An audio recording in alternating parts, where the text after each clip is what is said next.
I absolutely love this competition. It is not the best, but Chelsea are the best team in it. We are the best team in it. We're smashing teams for fun. Another 4 goals in the Europa Conference League. 4-1 away against Panathinaikos. They are our hardest game in the group, apparently, on paper. They're supposed to be hard.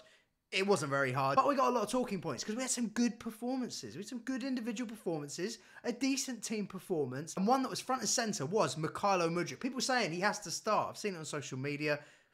And I don't think it's an awful opinion to be having right now. He has genuinely shown in this Europa League Conference campaign, in a couple cameos as well, like against Nottingham Forest when he ran from the left, brilliant cross with his left foot at pace. That was ridiculous, actually. And Nkunku should have scored. But today, he was at the epicentre of a lot of good Chelsea things. 3 of the goals.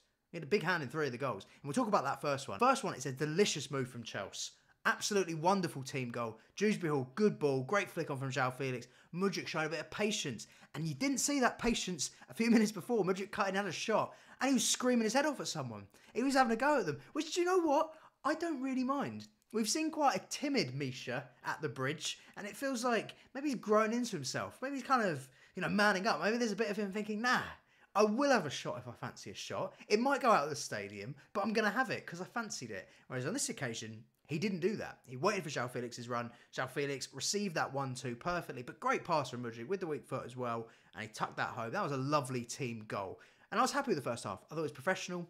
I didn't think there was much more to it. We saw a save from Jorgensen actually early doors, so he does have hands. That is encouraging. But yeah, I want to talk about Mudryk in terms of his development because I thought in the first game he played really well when he made that cross for Vega, and he showed a good bit of link-up actually with Vega on that side. Someone as well I've really liked so far this season at Chelsea. But in terms of Mudryk, what can he do to start? Because Sancho against Liverpool didn't have his best game. Neto showed a lot more.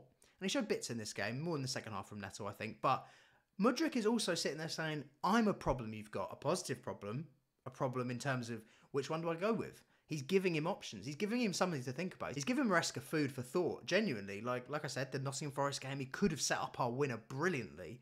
And today he's showing he's developing. He's developing confidence because he's such a confidence player. We know that as Chelsea fans. He can show bits and pieces of skill where you think, this guy's wicked. And they'll have other moments in terms of decision-making where you just think, where is your brain, Mudryk? But that wasn't the case today. Showed he had a brain on numerous occasions. There was one bit of skill. He beat a guy. Nothing led to it, but it was, I thought it was wicked. I thought he had a wicked performance. He also grabbed his goal, got on the end of a very well, again, another well-worked move. There's a 1-2 from Neto, beats his man in the second half, crosses it to the back post on his weak foot, and Mudryk heads it into the ground. Very smart finish. Not an easy finish. He's made it look easier than it actually is. And then, if we were stat padding, he gets another assist later for João Felix's defective effort. There wasn't much to that one. That was just quite patient play from Mudryk. I didn't mind it. I thought he was good. He was threatening. I thought he worked hard defensively as well.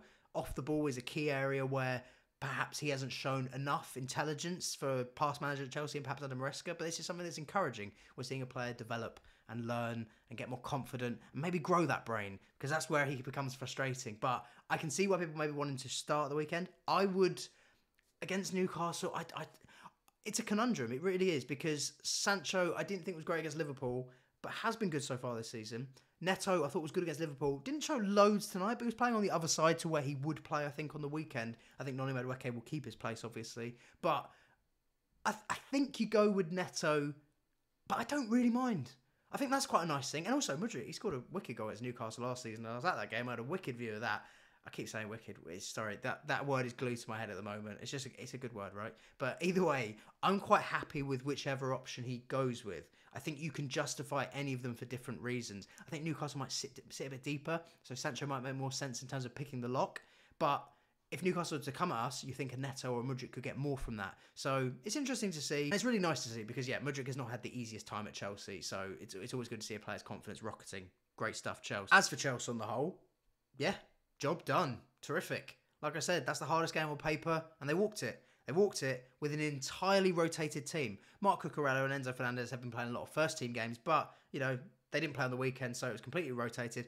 Cucurella, can we just touch on Cucurella again? Not like that, not in a diddy way, but, Cucurella, right? I just can't believe the remontada in his Chelsea career anyway. I know he was a good player at Brighton, but that first year at Chelsea, he was just so bad. And I was vocal about that. I was someone who was very critical of Cucurella in his first year. And I think everyone was, right? He was atrocious. And we can't revise history and pretend he was good. He genuinely was awful. And I love him to bits. Last year, I really thought he came on, and he's only continued to do so. I just think he's such a solid player. Like, in the Premier League at the moment, I was just chatting to my dad about it. Other than Guardiola, I don't think I'd take any left back over him. And I don't think that's unfair to say either. I really don't. I think he's been that good for Spain and for Chelsea. Yeah, great stuff. As for Enzo, I thought he played a bit better than he has been. We know he's been struggling with form recently. And I think it's quite telling that he did play, because it would suggest to me that Lavia plays on the weekend, I would assume.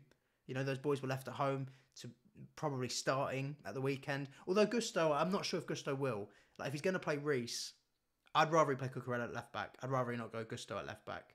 I think that's fair enough, right? But I guess we'll see what happens there. I think Reece would deal with Gordon maybe a bit better. But we know Gusto can be a good player. I just think he's had a bit slow starts to the season. So, yeah, we'll see, won't we? But it set us in good stead. It's good for confidence and more goals. In fact, like, just João Felix I hadn't touched on. He scored 2 goals. He could have had a hat-trick because Nkunku took the penalty. And he took the penalty well, considering he had lasers in his eyes the whole time. But if João Felix had taken that penalty, Chelsea would have scored their 4th hat-trick of the season, and it would have been from 4 different players. That is mental. You bear in mind, guys, how frustrated we've been in recent years in terms of us not finishing our dinner, and then we'd be in October with 4 hat-tricks from 4 different players.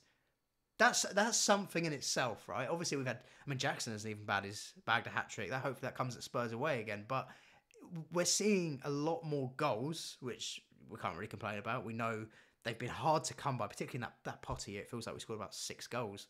I can barely remember a goal from it. It felt like there was no goals that season, other than João Felix away at West Ham. There's not many that stick out in your head, are there? But yeah, very happy with that.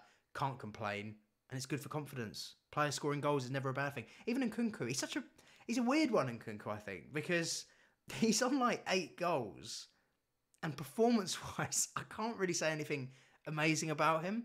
Like, the stats would suggest, like, wow, what a start to the season for Nkunku. But my eyes are like, oh, yeah, he's been all right, I suppose. Like, for me, Jackson's my starter. I know Nkunku maybe makes sense against some of the lower blocks. He's more stick to the box, stick within the parameter of the goalposts, and I'll get on the end of something. I'll score a goal. And that's a wicked trait to have. I keep saying that word. I need to get that out of my head, guys. Brain rot, genuinely. But it's a great trait to have, because we don't have a player like that doesn't really do anything in the 90 minutes and still walks away with goals. That's a really good thing to have. That's a good option in the squad. And, you know, maybe might not be the long term for the squad, because he'll want to start games, and that's understandable. And maybe at some point he will start a lot more games as he sort of clicks more with his squad. We forget, you know, as much as the guy's been here a year and a bit, it's kind of like a new signing this season, because we barely saw him last. So it takes a bit of time to acclimatise to his teammates and perhaps find the best of Nkunku, because it's not even his traditional role as a striker. He's sort of not quite found his home yet within this side, but hopefully that happens over time. And yeah, he's still scoring goals anyway, so we can't complain too much. I'm very happy with it. Very happy evening. Unscathed, more importantly. Not too much of a challenging game, importantly, because obviously Newcastle on Sunday, going away to Greece, going away to an atmosphere that's supposed to be quite tough, other than their lasers. I just heard Chels, to be honest, but yeah, it's a wicked away day for the fans, by the way. I hope you enjoyed it, anyone who's watching who's at the game, because it looked like sunny. I had a few mates there, and I'm seeing it. It's all sunny in October. I'm just thinking, fucking hell, that looks class. That looks like such a good away to be doing. And then Chelsea go and smash them, so that's even better. But yeah, it was just a nice day, unscathed, not too taxing, not too tiring. Everyone rested. That's what we want to see, and we want to carry that confidence going into Sunday in a big game against Newcastle. A must-win against Newcastle, by the way.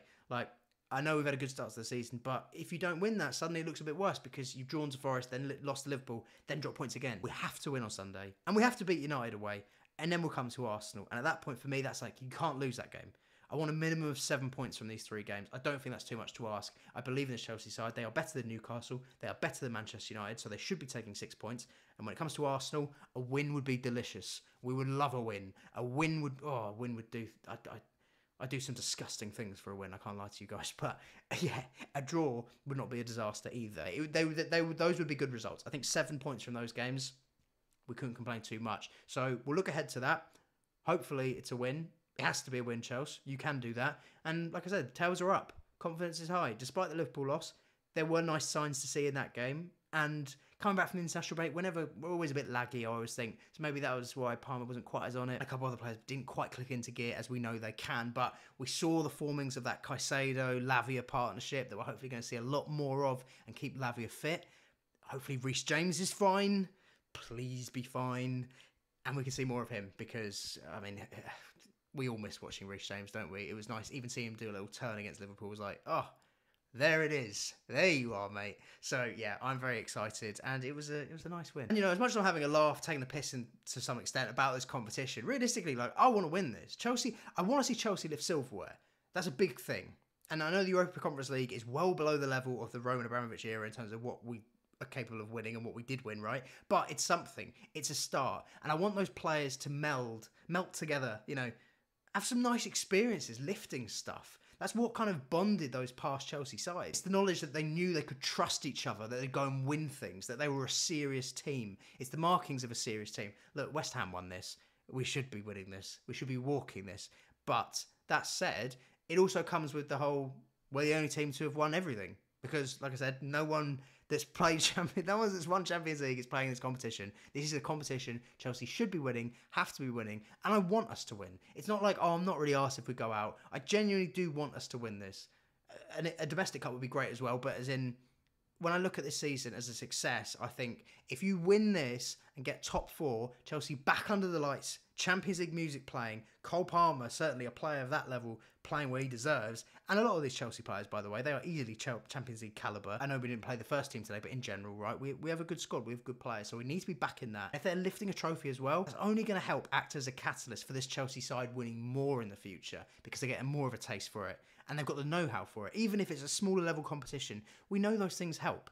We know those things help. It's a good sign for the future. So it is important. As much as, we have a bit of fun because we're playing in the group stage and we're winning 4-1 with the backup team. At the moment, this is something that we do need to take seriously to some extent down the line in this, the latter stage of the competition and go and win it. I think it would be good for the club and it would be really good for these group of players, especially young ones. This would be like the first taste of silverware where they're the main guys. Even for someone like Palmer, and he's, he was part of the treble winning squad, but that feeling of being the main men is a different one to being a bit part player at that point, right? So yeah, it is very exciting and it needs to be done.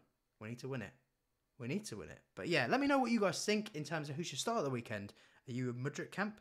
Are you in Sancho camp? Are you in Neto camp? What camp are you in? Are you in Kunku camp? I don't know. I'm in the Jackson camp for this game. But yeah, let me know what you think on that front. We are going to win on Sunday. Chelsea are going to do the business, I'm telling you. So make sure to hit like and subscribe. It helps me out a lot. It lets YouTube know this is the place to be. It's the Chelsea place to be. It's your place to be. Up the Chels.